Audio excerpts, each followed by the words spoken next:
नाम से प्रसिद्ध किया। उसने केवल 4 मिनट में 1 किलोमीटर की दौड़ पूरी कर एक असाधारण रिकॉर्ड कायम किया। क्या आप सोच सकते हैं कि इस तरह की गति का क्या मतलब हो सकता है? 1936 के बर्लिन ओलंपिक्स में भाग लेने का सपना देखे, लुइस ने अपने भाई पीट की मदद ली।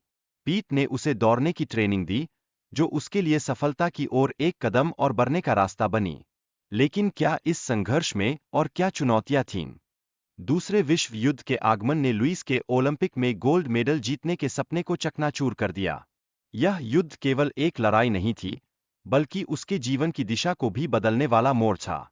क्या युद्ध ही है जो सपनों को नष्ट कर सकता है? इस संकट के समय इन 3 सैनिकों को खाने और पीने के लिए बेहद कम चीजें मिलीं, जो उनकी स्थिति को और भी गंभीर बना गई। ये कठिनाइयां उनके साहस की परीक्षा ले रही थीं। क्या वे इस परेशानी से उबर पाएंगे?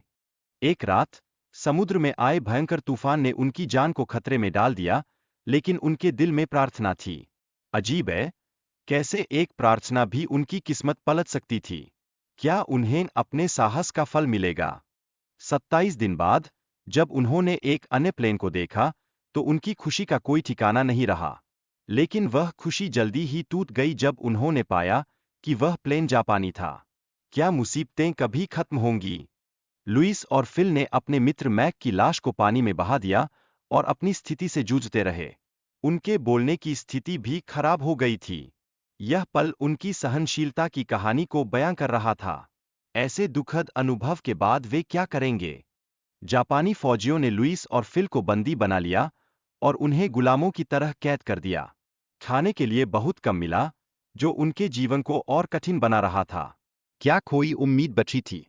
लुइस को एक निर्दय ऑफिसर द्वारा बुरी तरह पीटा गया और उसे सजा दी गई। बावजूद इसके, वह अपने साथियों के संपर्क में बना रहा। यह उसकी दृढ़ता को दर्शाता है। क्या वह अपने दोस्तों को नहीं छोड़ सकता था? कैदियों के जीवन में लुइस की भूमिका काफी महत्वपूर्ण थी, जिसने उसे अन्य कैदियों के बीच एक प्रेरणा बना दिया। उसकी सहन शक्ति ने सभी को प्रभावित किया। क्या वह इस कठिनाई को पार कर पाएगा?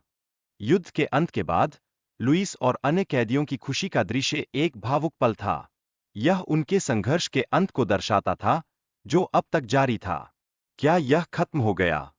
लुइस ने अपने जीवन में बुराई को भूलकर जापानियों को माफ किया।